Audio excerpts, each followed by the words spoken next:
A man got stuck in the guillotine, narrowly avoiding a complete beheading. Fortunately, the blade jammed, preventing a successful cosplay execution. Nevertheless, the man suffered a neck wound, luckily missing the vital arteries. The paramedics first tried to reassure the man, and then brought cutting tools. Even with the combined efforts of several people, the blade remained unmoved, bringing the man's wife to tears on the side. So, the rescue team had to pick up the saw and cut, but the man angrily shouted for them to stop, because he needed the guillotine for a performance. The rescue team ignored him, cut the fixed point, used a spreader to open the gap, and finally pulled up the blade. The man was at last rescued, and as the paramedic looked at the wound on his neck, she couldn't help but feel a pain in her own neck. Man is stuck on the railing. A man, driven to despair after a heated argument with his wife, jumps from the 4th floor and is tightly wedged onto a railing. Firefighters rush to the scene. In a crucial moment, the captain decisively orders the use of a saw to cut through the railing. The man and the scalding metal are swiftly packaged for the hospital. As team members take up the saw,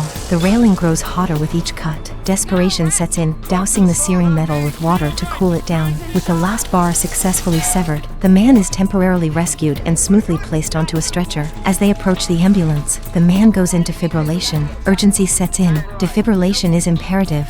Following the medic's command, the entire railing is swiftly removed. In a rapid sequence, the man is flipped, under the medic's expert hands, undergoes a defibrillation. His heartbeat quickly normalizes. He's hurried onto the ambulance. As the teacher gently spreads the young girl's legs, the image of an infant's legs comes into view. The just-turned 18 high school girl is on the brink of giving birth. The teacher promptly uses her skirt to shield the baby, and instructs others to leave the room. However, the girl remains oblivious to her pregnancy. The teacher carefully lays her down, opens her legs, and prepares a birthing mat. With the teacher's encouraging words, the girl summons the strength to safely deliver the baby. Shortly after, she is rushed to the hospital. When the girl's father arrives at the hospital and sees the baby, his nervous demeanor raises suspicion. Urgently, he insists the girl dispose of the child. It turns out the girl's parents are divorced and the girl lives with her father. It's likely the child she gave birth to belongs to her father. Just when the teacher was about to call the police for the girl, a woman cradling her newborn appears visibly flustered. The baby is wrapped in a resilient caul.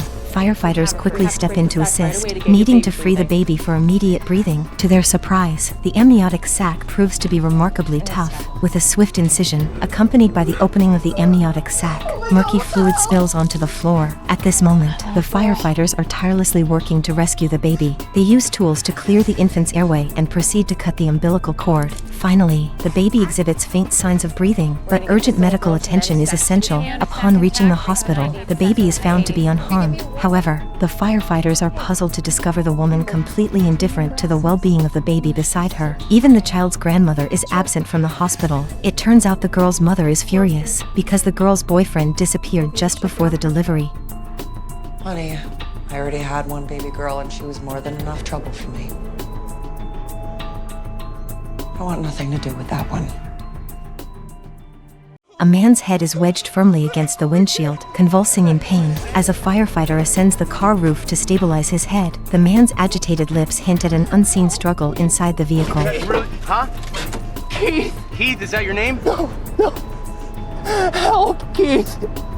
The firefighter realizes there might be another victim. Upon discovering the man entangled among the shelves, the team swiftly shifts the heavy load, liberating him. Simultaneously, a firefighter returns to the car's front, securing the man's head with protective gear. Employing a power drill, they deftly bisect the glass, swiftly placing a neck brace before transporting the man to the hospital. On the opposite side, the woman's leg, now contorted at a severe angle, undergoes the painful process of straightening. Her anguished cries echo through the street as the firefighter immobilizes her leg before rushing her to the hospital. A mother traps her son's head between the balcony railings. Her eyes constantly dart around, searching for the husband who has left home. The firefighters rush to the scene, swiftly deploying a ladder to rescue the endangered child. However, the mother inexplicably releases her grip.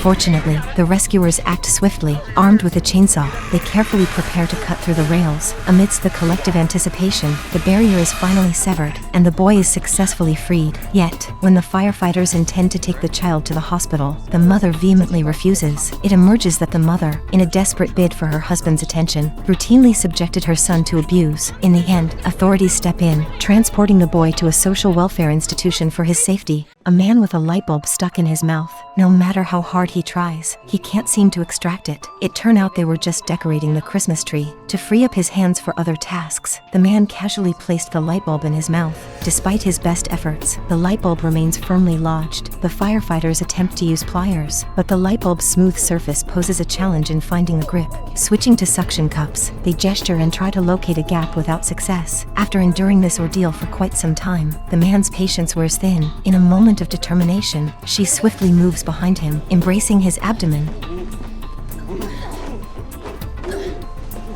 Finally, with a resounding crack, the light bulb shatters. If you were in this situation, how would you go about getting that light bulb out? Can you believe a cockroach was pulled out of an ear? Just moments ago, a hefty 300-pounder was rampaging through his home, prompting his roommate to summon the firefighters. Given his colossal physique, the firefighters were stumped. She can't help you if you don't stay still. It's moving everywhere. One firefighter signaled to her teammate to fetch a meodoron, leaving the woman puzzled. It's not for him. Despite her skepticism, the woman swiftly produced a syringe of immunodoron. In a bizarre turn of events, the teammate deftly approached the hefty guy from behind and, without hesitation, jabbed the needle into his ear. What the hell? A miracle unfolded after a brief moment. Slow down. Stop. Urging the man to lie on his side, the two firefighters continued probing his ear. In the next instant, they pulled out a cockroach. The woman was just applying makeup in the car when suddenly the driver slammed the brakes. The eyeliner pencil went straight into her eyeball, causing her to tremble in pain. The paramedic comforted her to stay calm. The driver rushed over, eager to deflect blame and explain the situation. The woman urged the paramedic to remove the eyeliner pencil quickly. Faced with such an injury, the paramedic was uncertain how to proceed and opted for initial wound care before rushing her to the hospital. The paramedic administered a pain reliever, providing temporary relief to prevent further harm to the eye. The paramedic searched the car for a cup of coffee. Hey, that's mine. Bill the CFD.